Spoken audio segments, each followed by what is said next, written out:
From the mind of Mark Yoshimoto Nemkov. Yeah, it's an unboxing, but I'm sure you came to hear what the MT-48 sounds like. Now, this is the U89 through the MT-48 using only the onboard EQ and dynamics. There's a little bit compression going on, and it's really transparent, but what I love is this gate. Now listen to this gate.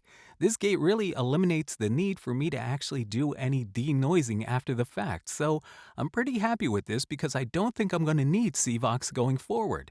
Now, I wish there was an onboard de-esser, but I think that may be coming in a future iteration of the firmware. Now, I'm still working on getting it all dialed in, but I have to tell you that so far, I really love this sound. These preamps are really incredible sounding.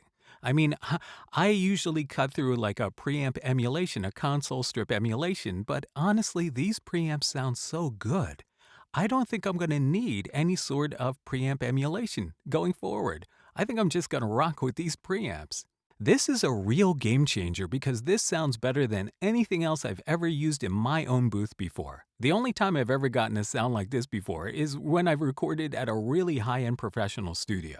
This may be the sound I've been searching for all along. I think just a little bit more fine-tuning and I'm there.